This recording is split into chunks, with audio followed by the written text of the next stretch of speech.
Now about that massive human trafficking sting that led to more than 170 arrests in Scottsdale. Police say the 3-week operation helped them rescue many trafficking victims or survivors, including one child. If you attempt to prey on the vulnerable here in our city, you will not succeed, and you will be caught. 173 arrests in the span of 3 weeks, all related to some form of human trafficking in Scottsdale. Across the United States, many trafficking investigations don't begin in person.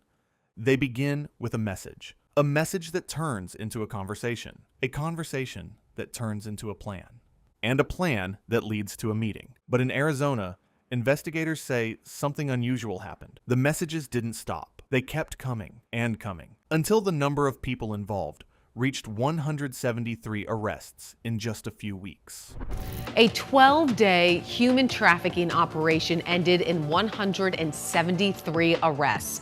Now, the operation involved undercover officers pretending to be minors online. And nearly all of it started online. In early 2026, investigators in Scottsdale, Arizona, began monitoring a pattern they had been seeing more frequently: online conversations. Messages appearing across platforms where individuals were attempting to arrange paid encounters, sometimes with people they believed were minors. At first, these conversations didn't stand out. Just another message, another negotiation, another request. But as investigators continued to monitor activity, something changed. The volume increased. More messages, more responses. More people attempting to arrange meetings with individuals they had never met. And that's when authorities made a decision. Instead of waiting for those conversations to turn into real-world encounters, they would step in early. Undercover investigators began creating profiles and responding directly to those messages, posing as individuals connected to these situations, or in some cases, as minors themselves. What followed was not a single case. It was a growing list of conversations that investigators say quickly turned into something much larger than expected, because the more they responded, the more people kept showing up. Once undercover investigators began responding, the conversations moved quickly. What started as simple messages often turned into detailed discussions within minutes. Suspects began asking questions, setting expectations, and in many cases, negotiating terms. Investigators say these weren't vague conversations. They were specific. Times were being arranged. Locations were being discussed. Payments were being negotiated, all through messages. And in many cases, the people on the other end didn't hesitate. They weren't asking for proof. They weren't slowing things down. They were moving forward, based entirely on what they believed was real. But every response they received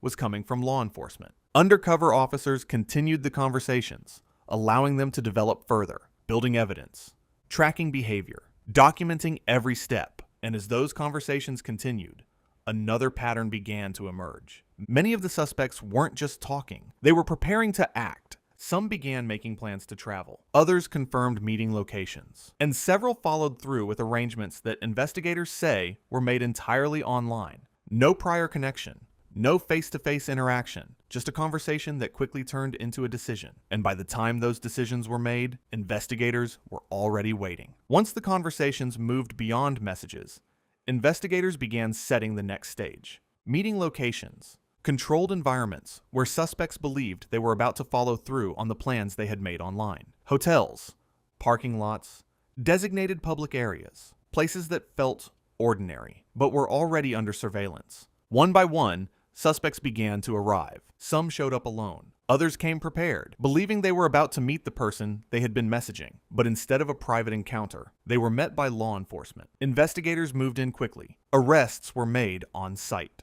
Evidence was collected. And each encounter added to a growing operation that was expanding in real time, because it didn't stop with one arrest, or 10, or even 50. As the operation continued, more suspects kept arriving, responding to conversations that had already been set in motion, until the number reached 173 arrests.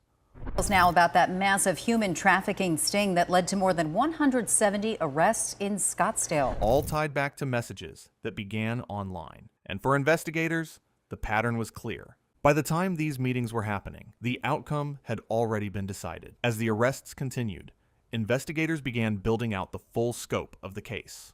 Because this wasn't just one type of offense. Authorities say the suspects now face a wide range of charges connected to exploitation and trafficking-related activity. Some are accused of attempting to engage in sexual conduct with a minor. Others face charges for luring a minor for exploitation. And in many cases, suspects were charged with prostitution-related offenses tied to the arrangements made during the investigation. But as officers processed the arrests, additional details began to surface. In some cases, investigators discovered other violations during the encounters, items that led to additional charges, including drug-related offenses and other criminal violations, which meant for some of the individuals involved, the charges went beyond what investigators initially expected. And as the list of charges grew, so did the understanding of what this operation had uncovered. This wasn't a single type of case. It was a range of activity, all connected by the same starting point. A conversation that began online and escalated into something much more serious. As the operation unfolded, investigators weren't only focused on the people being arrested, they were also looking for something else. The individuals on the other side of these situations. During the course of the investigation, authorities say they were able to identify people believed to be victims of exploitation. Some were located through the same online activity investigators had been monitoring. Others were identified through connections uncovered during the arrests. In cases like this, those individuals are not treated as suspects. They are treated as victims.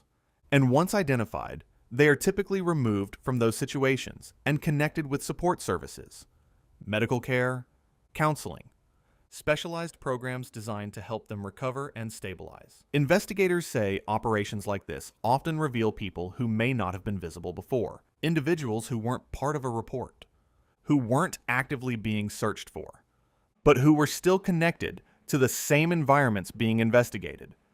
And for authorities, that's one of the reasons these operations continue. Because behind the arrests, there are often people who need to be found. By the time the operation ended, investigators weren't just looking at 173 arrests. 173 arrests in the span of 3 weeks, all related to some form of human trafficking in Scottsdale. They were looking at a pattern, because what happened in Arizona is something authorities say they're now seeing more often. These cases don't begin in person. They begin online.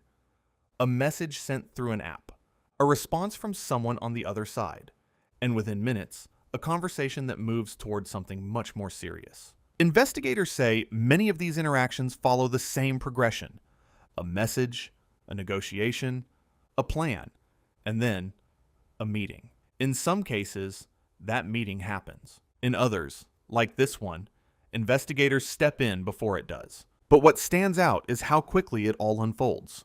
No prior connection, no established relationship, just a digital conversation that leads to real-world action.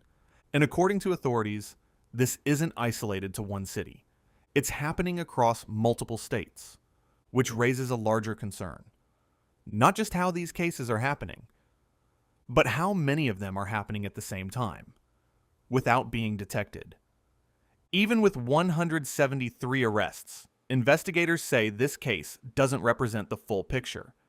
If you attempt to prey on the vulnerable here in our city, you will not succeed, and you will be caught. Because operations like this only capture the conversations they're able to see, the messages they can monitor, the interactions they can respond to, the meetings they can intercept.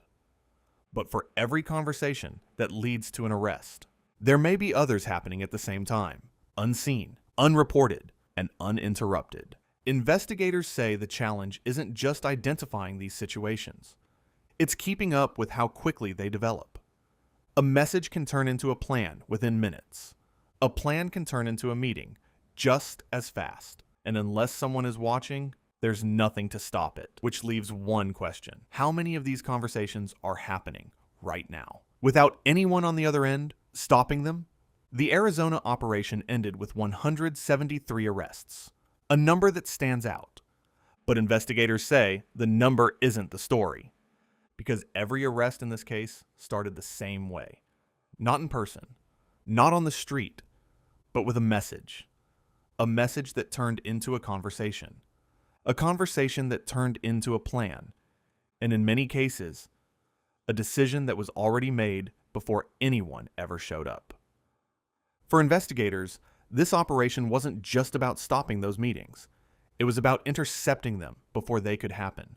But even with 173 arrests, they say the bigger question still remains. Not how many were caught, but how many conversations are still happening right now, unseen, unanswered, and moving towards something no one is there to stop. Because in cases like this, it doesn't start with an abduction. It starts with a message.